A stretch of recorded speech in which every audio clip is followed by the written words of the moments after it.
What's going on, guys and girls? We're here playing some more Metal Gear Solid 5 The Phantom Pain, and in this video I'm going to be showing you how to complete all the mission tasks for mission 40, which is the extreme version of Cloaked in Silence.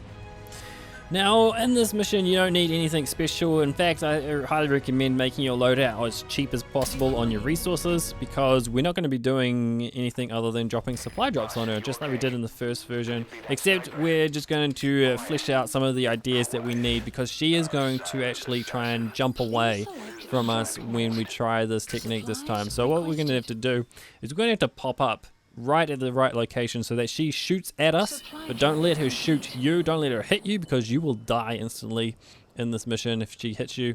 So as you can see, we just dropped a supply drop on her. What you want to do is you'll mark her, drop a supply drop so you can hit her, and once the yellow number below her gets to around about 10, as close to 10 as possible, that is when you want to just pop up and she will shoot at you, and that will allow the supply drop to hit her. If you just allow the supply drop to land and don't pop up and don't make her shoot you, she will dodge it. And if you pop up too early or pop up too late, she will just run away and she won't shoot at you, or she will shoot at you, but then she'll have time to run away before the supply drop actually hits her.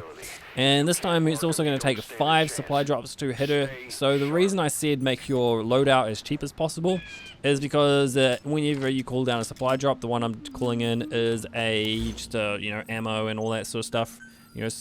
Get me more ammo and all that sort of stuff. So that will actually cost a lot of GMP and all that sort of stuff, depending on what your loadout is, because it will actually cost you every time you do it, and you need to hit her at least 5 times. So that's quite a bit of cash that you're just throwing into this mission. So if you don't really worry about that, then fine, that's totally okay. But as you can see, mine was quite expensive, and I was like, I don't really care. I got enough gear and all that sort of stuff, so I'm fine. And as you can see, we just did that when it was as close to 10 as possible. So usually I try and jump up like between 20 and 10, but at the closer to 10 scale. We also want to try and stay as far away from Quiet as possible. The reason for that is because the bullet actually has travel time, so the further away you are, the more time you actually can stand up for to make sure that she shoots you, and the less likely that you're going to make a mistake and she's actually going to hit you, because you have to wait for that bullet to travel through the air. And so what we're doing is we're marking her again, and she may change locations. You don't actually have to have the night goggles on. That just helps you see her when she disappears, because you can actually see her with your night vision when she disappears. When she is just sitting there, you actually can't see her with your night vision on. She just is invisible altogether. So we're doing another supply drop right here. And once that, so the yellow number is how far away the supply drop is from the location that you placed it. So as you can see, Quiet is 272 meters away, and the supply drop is just 10 meters away from Quiet. And that hit her, and we are just going to allow her to find a new location. So I managed to be able to do this from just the starting location. I didn't have to move. So this is a very good spot to be able to do it. And if you're able to do it from this location, then that's great. But sometimes she may end up in a location where you do have to move a little bit. You just want to make sure that your head's not sticking out over top of the bricks just in front of us. Otherwise she will shoot you in the face and you will die. So there we go, we're just doing another supply drop. I think this is supply drop number 3 or 4. I can't actually remember what number this is. And we're just going to allow it to land on top of her. So it's a very simple way of doing it. It is a little bit tricky, especially if you're not used to like just jumping up and down. It does take quite a bit of timing. So it may take you a couple of times to be able to get it. So as you can see, that time it didn't actually hit her because of the location she was at. There was actually a roof on top of her, or she was really close to a pillar, and the supply drop just ended up on top of that instead of it hitting her. So you just have to be aware of that. So sometimes it might actually hit her. So this is actually going to be our 4th hit on her once this one arrives. And you just really want to make sure so that she doesn't shoot you. And that's all you have to do. You just have to keep doing this. So rinse and repeat. Supply drop, rinse and repeat. Supply drop, rinse and repeat. And then obviously you also have to just stand up once it's 10 meters away. As close to 10 as you can get. So as you can see, this time I'm going to pop up around about 10. It was probably like 9 or 10. and that is going to end up hitting her. So we've got one more. I believe we only have to hit her once more, and that will get her all the way down to 0 health, and that will be 0 stunned health. So this will be a non-firearmed attack. So that will give you that mission task, and it will also give you the mission task for hurting her with non-lethal attacks. And it will also give you the mission task if you just, decide to what to do with Quiet and just defeating her. And that will be all of the mission tasks. So this is the last supply drop that we have to cool down on her. And once this hits her, that will be all 5 hits, and we will be able to get complete the rest of the mission. So there is the bit where you have to choose what to do with her. I've never actually pulled the trigger when you're aiming the gun at her, so whether or not you can actually shoot her or not, I'm not too sure.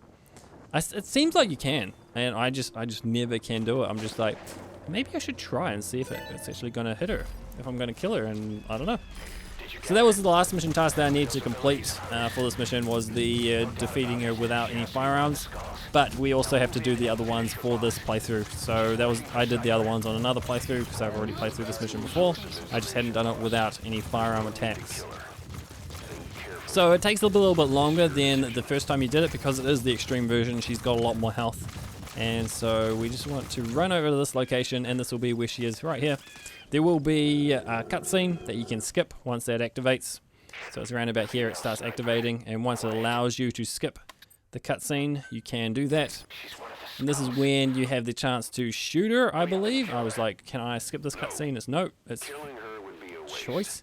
So just like when you face Skullface, you can pull the trigger. I think I pulled the trigger on Skullface, but I've never done it with Quiet, so I'm guessing you can kill her, but I don't know. And why would you want to kill her? She's so useful, and she's such a cool character. I miss having her.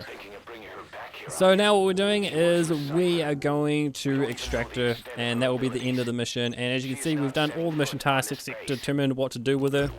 And once we bring her back to the chopper, once we get in the chopper, that will complete that mission task, and then we'll also get the S rank because we did this mission so quickly and so easily. And I think you get perfect stealth anytime you do this as well. Or maybe you don't, I can't remember. So that's what we're going to do, just chucking her in, jumping in this thing with her, in the helicopter as well. D-Dog came in with us, and we're just basically waiting for the score screen to show up to show you that I did it in an S rank. What's that word? Fashion. Did it in S rank fashion. I'm so fashionable. Never mind. So yeah, just waiting for this to happen. You have to do this. I think there are a few more cutscenes. Especially there are some cutscenes after the what's it called? After the score screen shows up. So there are some cutscenes after that you're going to have to skip. Or you could watch them if you want to. I definitely recommend skipping them. It just helps you out with the S rank.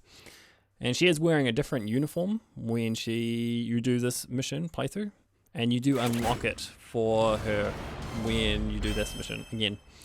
So there we go, we have completed it, 172,000 points, and we get an S rank because you only need 130,000 points for the S rank. And we completed all the mission tasks, so that's all I'm going to do. So thank you guys for watching. I hope you've enjoyed it. Hopefully you guys have now got all the mission tasks for this mission and some of the other missions probably. And hopefully you've also got the S ranks if you haven't got those already. So thank you for watching. And now it's time for me to say see you guys and girls, and hopefully see you in the next episode.